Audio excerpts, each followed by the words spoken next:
Welcome to the Two Soka podcast, Two Sisters of a Certain Age, conversations with a therapist and a doctor. I'm Dr. Sophia Grant. And I'm Judy Grant, and it's a pleasure to have you join us once again today. We're super excited to introduce you to our next guest and to talk further about college expectations and the whole process that is, our children applying to college.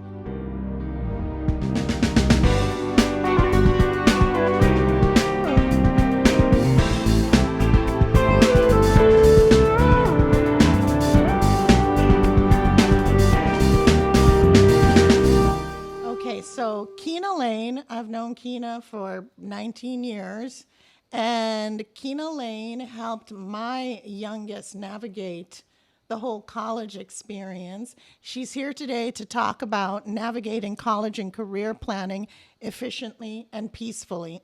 Now, what I will say about Kina, when Yaya, my youngest, used her as her college coach, is Kina served as Yaya's mentor, friend, therapist, cheerleader, everything. And because Kina was on in a different time zone, Yaya would wake up at 6 o'clock in the morning and have meetings with Miss Kina as she navigated the entire college application process. And Yaya still uses her as a resource in terms of internships and recommendations after the fact. So let's jump in. Kina, tell us about yourself and how you got into the stuff that you're doing.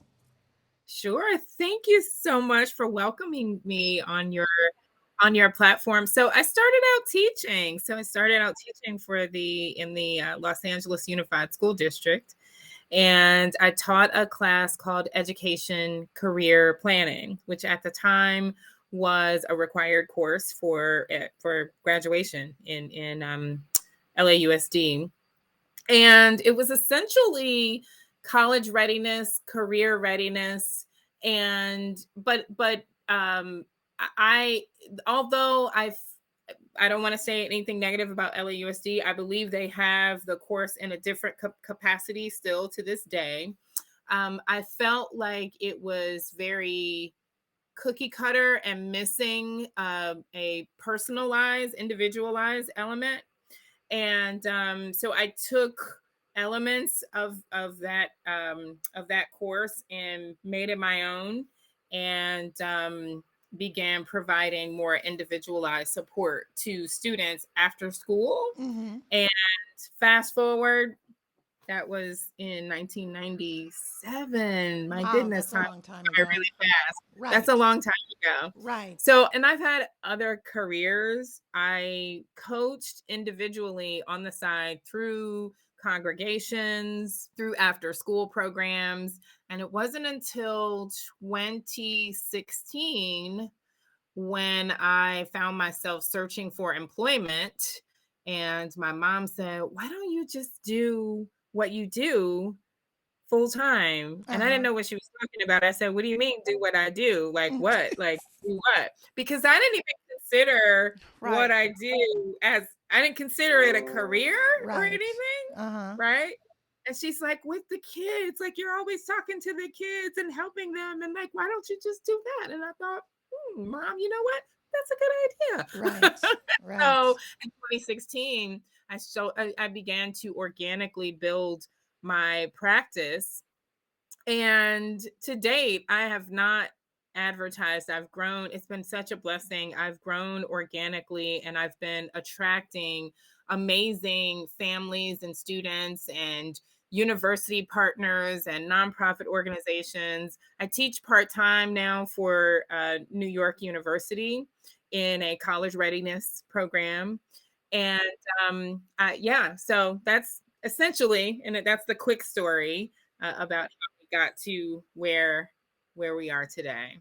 You know, I want to just make mention that when Candy and I were talking about having you on, we felt that you would be a great guest for a number of reasons, but also personally, because Candy has now seen 3 of her kids go off to college. I just 6 weeks ago dropped my daughter off at college. So that whole process is very fresh for us. And I'm going to go ahead and admit it, it's not the easiest process for the parent or for the child. It is filled with anxiety, disappointment, triumphs. It really runs the gamut of emotions through, what could be a year-long process for our kids. And so that's why we thought it was so important to bring you here today to talk about that, because it's not like it was when I went to school. It's a very different world out there, and we do need the support from our teachers, our school counselors, and people like you. So how do you kind of start off so that you're efficient and also decrease your anxiety? How do you make this process as smooth as possible? Well, for starters, before I answer that question directly, I do want to say that I don't consider myself just a college admissions Hmm. coach. So I have renamed myself a success coach Okay. because, especially now in 2022, there are a number of pathways to success for young people. Right? You mentioned it's different. We didn't have as many options to maintain a certain level of success, whatever that was determined for us, right? Just like we didn't have as many channels to watch on television, we didn't have as many outlets, social media, etc. So today, success can look a million different ways. And so, yes, college admissions is a large percentage of what of my focus, but essentially I am coaching the whole person. And my niche is focusing on high school students and young adults up to the age of 25 or 26. That is my niche. I actually love high school students and young adults. And people look at me strangely like, what? You actually like them? I do. And I connect with them in a very special, healthy, respectful way. Yeah, Yaya definitely saw you as more than a college coach. So, how do you start that foundation? Like, what do you do? So it's very important for me to determine, to try to figure out a student's personality. That's key. Hmm. So I take my clients through a personality, a Myers-Briggs type of personality assessment Uh huh. and a values assessment.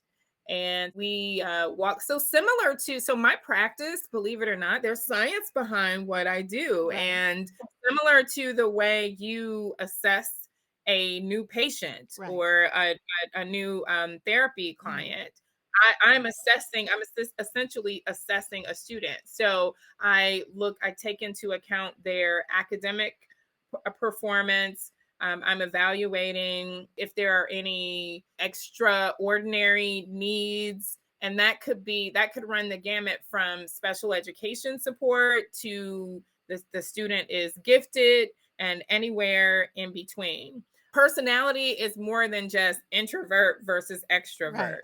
right? There are a lot of characteristics that obviously make up the characteristic of the personality of an individual. So when I say that I am coaching a whole person, I am really looking at the whole person and connecting and helping that student to, as a young person, see themselves in a different light. How do you diplomatically tell parents to back off? Because, you do have some people who want to get involved in every step and manipulate the child and tell the child what they want to do. How do you do that? Yes. And I've actually been in situations that were uncomfortable with me for me. And so I have now gotten to a point where I might actually turn not work with a client. Listen, coaching, just like anything else, it's also about fit, Right. right? Not everyone necessarily in relationship, and not everyone needs a coach. And my coaching style, I will admit, doesn't work. It might not be effective for everyone, right? And that's fine. I'm Hmm. perfectly fine with that. when the parent comes to me and they decide to enroll their child and I onboard them, I'm onboarding the entire family, right? It's not just the student. So I work with the student, but then I also communicate with parents as needed. And I'm thinking about the financial picture and the relationship dynamic. You know, is it mom and dad? Is it dad and dad? Is it two separate households? Is it, you know, they're just, families look different ways. Mm-hmm. Correct. So I'm assessing that as well. And I have ground rules. So the student and I establish ground rules in the beginning. And then I have ground rules for parents as well. And we talk about those ground rules before tuition is paid for my program, just so that I can see how the parent responds. And if the parent is saying to me, well, I need to be very heavy handed and the final decision for college or career is actually mine, then I would probably politely refer them to a different practice, because that wouldn't actually work well for me. And it doesn't mean that parents are not involved, because I Of certainly, course. right, I need to build upon, you know, what you've established in your home. However, you have to trust me enough to offer guidance to your young person. So I will tell you, you know, parents may not like to hear this, but when you're not around, they're a different person. I figured that out already. So, Kina, can I ask a question? My son has an IEP. He is classic ADHD behaviors, and I think about college for him. He's a junior now, and it's been difficult to get him to junior status. I'm not going to lie, and he knows this to be true as well. So I don't feel like I'm speaking out of turn. But when we think of college, I'm thinking, what is going to make the most sense for my child with his particular needs? Are you also looking at schools that might provide those sort of accommodations to the children, and help them to find those schools that would work best for them? Absolutely, absolutely. So I am also a special education advocate, and I navigated the college admissions process with my own son, who is high functioning autism. He also has an attention deficit, although I don't agree with the ADHD diagnoses, because I think his for him the attention deficit is there as a subset Mm. of some other things that he has going on with him.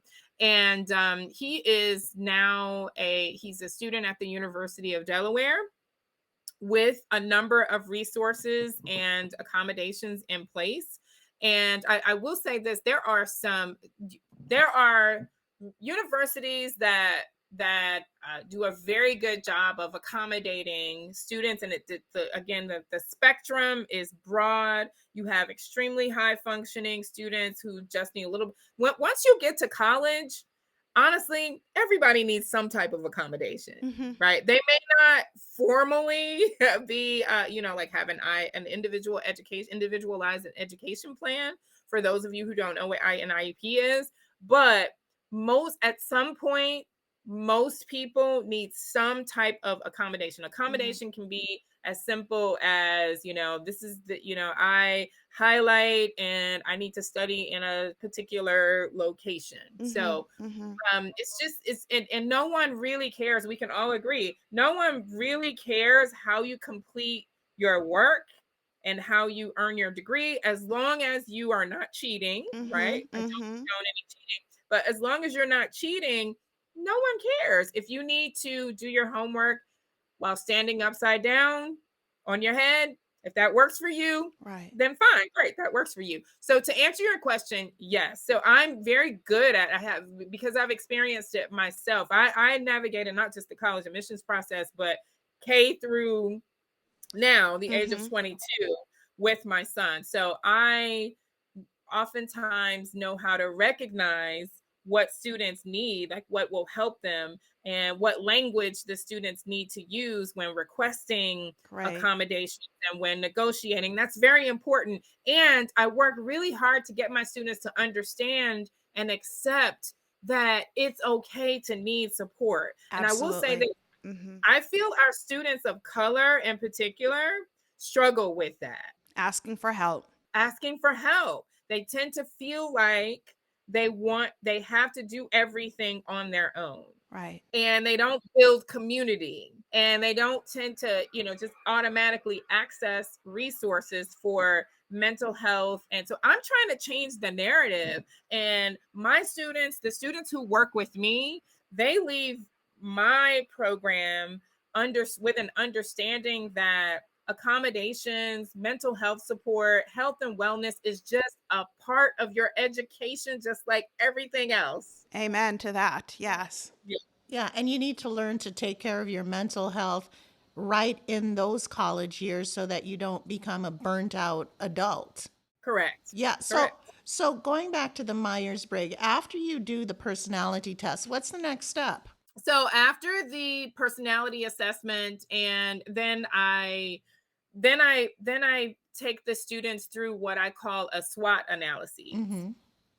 And so we take the corporate SWOT analyses, Hmm. and we create I've turned it into an individual SWOT analyses, and I have them interview loved ones, and I have them interview friends who may not know them, or colleagues who may not know them as well. And then I have them reassess what they thought were their strengths and weaknesses, which I like to call growth areas. Mm-hmm. And then after that, we start building an action plan, Mm-hmm. career mapping, or college, if that's the pathway that they're on. So that's usually when a student enrolls with me. That's usually about the first 3 or 4 sessions. Mm-hmm. We are going through the evaluation SWOT analyses, and I guide the student through interpreting what the results actually mean. When we identify areas of growth, I don't necessarily want the student to feel like we can close every single gap, Right. because that's not realistic. Right. I am a realist. I'm somewhat of a dreamer, but Mm-hmm. I'm also grounded in reality. And I encourage my students to understand that sometimes you just have to make an adjustment or an accommodation yourself because something doesn't work for you. And if it doesn't work for you, it's okay. We may work on building a skill, or just learn how to work with someone else who's better at that than you are, Hmm. right? Hmm. Or just, use another resource. You don't have to be good at everything. Yeah, I think what's projected on social media. Everybody shows kind of the best side of themselves. Right. Like Exactly. if I thought I had to dance the way I see these TikTok dancers dance, I would never get on the dance floor and dance. So, Exactly. can you circle back a little bit to SWOT? What is that an acronym for? Sure. Strengths, weaknesses, opportunities, and threats. Okay, okay. I was thinking SWOT. SWAT team. Okay, SWOT. okay. SWOT. Okay, all right. The personality assessment and values assessment ties into this. Absolutely. So, and it also ties into college applications and scholarship applications and even job applications, Right. right? Because Google, so I have Google employees, I have Amazon employees, I have some other tech company employees who I've also coached. And I'm not sure if I'm sure hopefully someone who's listening will understand just how stringent these application processes are for certain types of positions, right? They're screened, and then they go through interviews, and then they have to write, they have to answer all of these questions, like mini essays, almost like applying to college. Mm-hmm. So employers are really trying to get a different feel for a perspective. They see employees as partners, and they want to know how they're going to fit into their environment.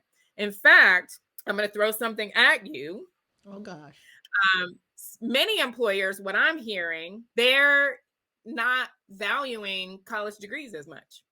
Yeah, you Yes. know what? Yes. I mean, we grew up in an era where it was drummed into our heads that you had to go to college. Now, for what I do, I have to go to college. But, my eldest is a techie and she works with people who didn't go to college and they're making good money as, a software engineer. And then this actually brings me to another question I was going to ask. What about a gap year? I mean, back when I was in school, nobody took a gap year. I actually took a gap year between college and medical school. And my father, he almost had a heart attack when I We had a told him, connection. at dinner. He was like, I don't understand. I don't understand. So tell us about people who take alternate routes to kind of achieve their careers. Yeah, so I've changed the name of gap year to discovery year. I like to refer to it as a year of Uh discovery. huh. I do think that it's important to have some structure during that year or 2 years or however much time you need. So the timeline, there is no timeline any longer. It Mm-hmm. really depends on the person. Mm-hmm. Even for more traditional careers like the careers that you ladies have, let's talk about medical school, Right. right? Now, of course, the earlier the better, you're younger, but there are now alternative pathways to becoming a doctor. Right. I've Right. even Yeah. you can you and so for undergrad, if you want to go to college, right? If you want that college experience, because there's other value in going in Absolutely. higher education. It's not just about landing a job or starting a business. It's just Mhm. about developing and maturing Right. and building relationships. So there are other benefits. So I encourage going to school if that's what you want to do. But I want my students to also enjoy their undergraduate Right. experiences, Yeah. right? So if you want to go to undergrad and study dance, let's say, right? Not to Hmm. say that dance isn't hard, because Right. at one Right. point I studied dance and it was hard, Hmm. right? But if your heart is like you want to study something artistic or less of the sciences, there are postgraduate programs that you can attend after undergrad to prepare you for medical school. And medical schools, not all of them, but many of them, they are actually attracted to older, more mature medical students because they're more focused. Now, that's not everyone's Right. pathway, Right. but if it is a pathway, if you decide when you're 30 that you want to become a doctor, guess what? In 2022, that's actually okay. And there's a pathway to get there. Yeah, you can definitely still do it. And I'm thinking back to my medical school career, and the people who were the most focused were the ones who were married with kids, who had done a career and then felt called to medicine, versus the people in their 22 who's going to medical school for the first time. Right, because there's a different level of commitment when you Right. go And when you're a little maturity. bit older. Yeah, maturity. Right, Absolutely. right. Absolutely. Yes. So I wanted to speak to the emotional piece of this. When you are working with your clients and you're preparing the whole family for this next chapter of college, what is the emotional impact that you see? Because we get the calls. I get the calls when my child says, yeah, I just, feeling a little down today. Breaks my heart. So we also need to prepare our children for being away from home for the first time. Just preparing the student for there will be homesickness and preparing the parent for you are going to miss your kid. It's hard to give you one answer Hmm. because in my practice and my years of doing this, I've seen so many different scenarios. Hmm. So it really depends on the family. So I have seen students who are running away, like not literally, but But they can't get far enough right. from Okay. right? Love you, mom and dad. I'm out, Uh-huh. deuces, right? I have some families who are like, they love their kids, but they're driving them off. They slow down, kick them out the door, and keep rolling. Right. And then, not really. I haven't really seen that, Hmm. but I almost get you. I hear what you mean. right. And then you have the other extreme where they don't want to let their kids go, right? And it's a struggle. What's hard is when the two don't agree. Right. Yeah. That's and I'm in the middle. Mm-hmm. Kid wants to go away. Parents are saying, no, you need to stay close to home. Or I want to stay home. And parents are like, get out. Right. The emotional impact depends on the dynamic of the family. That's what and the personality of the student. And I think parents have to, most of the time, parents have to trust their young people. I don't think my family really cared that much when I went away. Mm-hmm. I mean, I don't not saying that they didn't care. Like, I know they loved me and I always had a loving home to return to, but they knew that I was good because Right. I was just so independent. So Right. I don't, nobody was like crying or anything. I was like, all right, I'm like, hello, hey y'all, I'm leaving. Mm-hmm. Mm-hmm. And they're like, oh, okay. You leave, oh, it's today? Oh, okay. Well, let us know if you need anything, and kind of it. So, but again, that was the dynamic in Right. my household. It's good to hear that there are different there's a range of emotion, there's a range of responses to this. And again, it's like I wanted to ask this question to normalize for those parents that are like, all right, see ya, but also to recognize that there are some families that have a little bit more difficulty with that separation. Yeah, there When I are was cultural differences too. So I work with an international population, and there are cultural differences. That's great point to bring up. Yeah, love that. Yeah, our cultural difference being Jamaican. When I went to college, there were 2 cars that took me with probably 8 people. And Oh, that's yeah, beautiful. and then when I took like Yaya to school, her sister came, and her sister took her to her second year. So we tend to be more up in each other's business, and that's fine. I mean, it works for me. But I, at this point, like, if I could put you on a soapbox and say, what's a message you want to give out? Like, a word, encouragement, piece of advice, what would you say about the whole college process? So about the college process, so I have an acronym that I've made up, and I've been sharing it in with many of my students and in some of my group classes. So I'm sharing it with your audience. So we talk about choosing a school, and this can also apply to a career, a job as well. So Uh-huh. it's safer, not safety, as in a school that's easier to Right. for admissions, but a safer choice. Okay. And the S stands for a good social fit. Mm-hmm. So again, this could really be for college or career, right? Right. Because even on a job, you want that job to be a good social fit for Right. you. So I know for me, I give myself as an example. When I worked in corporate, I'm a little bit of a snob. Mm-hmm. So because I have worked in some amazing places. I worked in finance in New York. And if you know anything about working in finance in New York back in the 90s, oh my gosh, like we were spoiled. We had, lunch and budgets Expense for, accounts and yeah, all of that stuff. yes, it was fantastic. And so, there were times when I was just a little bit of a snob, like when interviewing, right? Like, what? How much is your budget and how much is your assets under management? Like, like it was my money. Mm-hmm. That was pretty funny. But I, it had to be, I tried to work in a place that didn't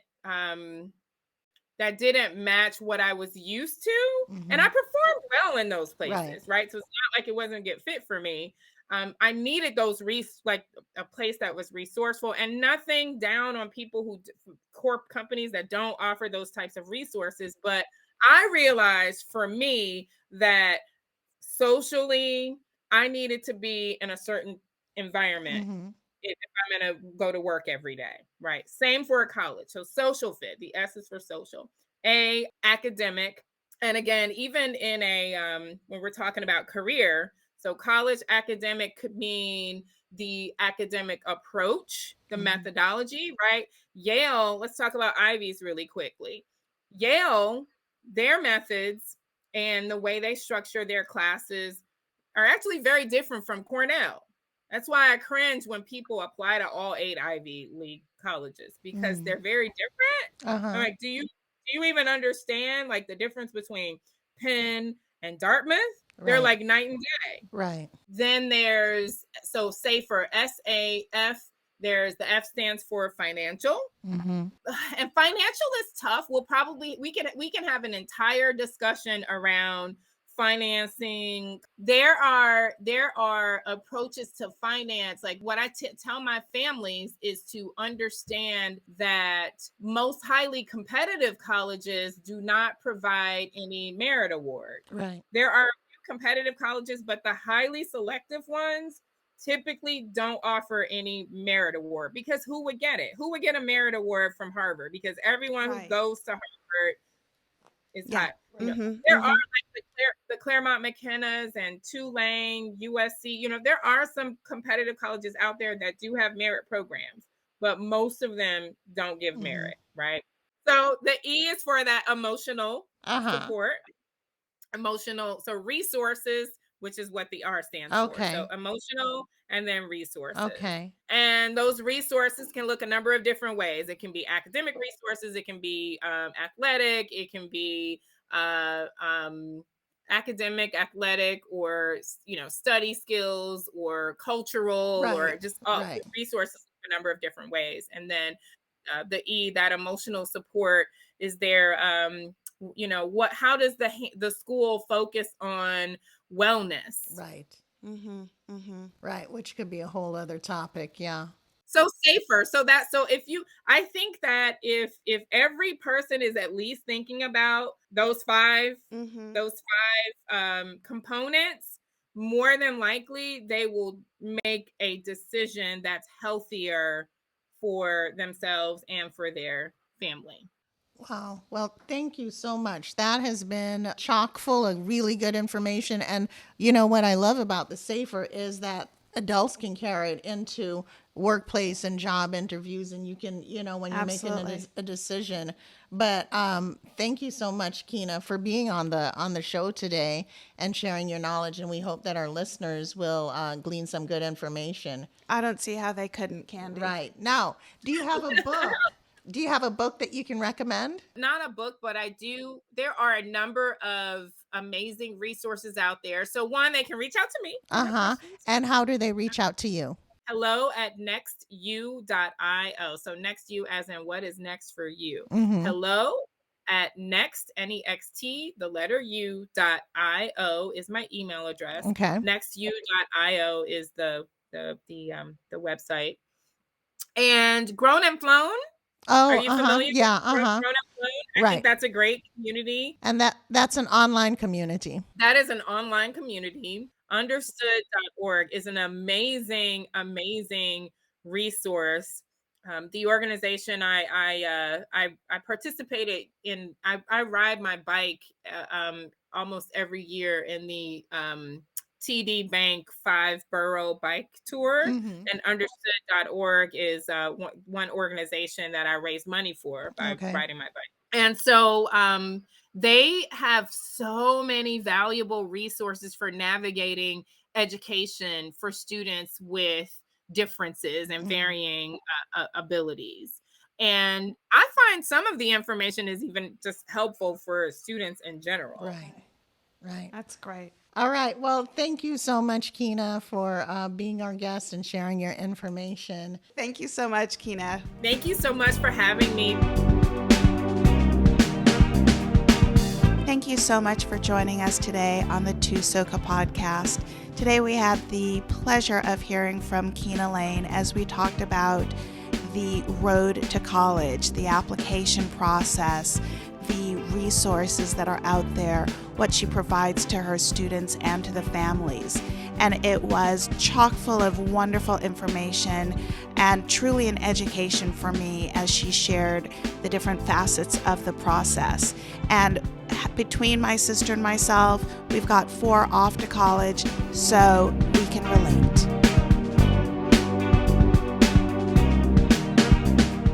Thank you so much for listening to the Two Soka podcast. As usual, you can reach out to us via email at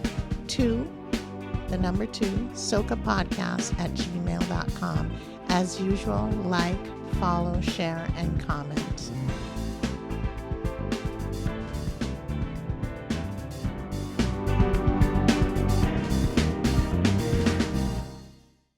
No Longer Network.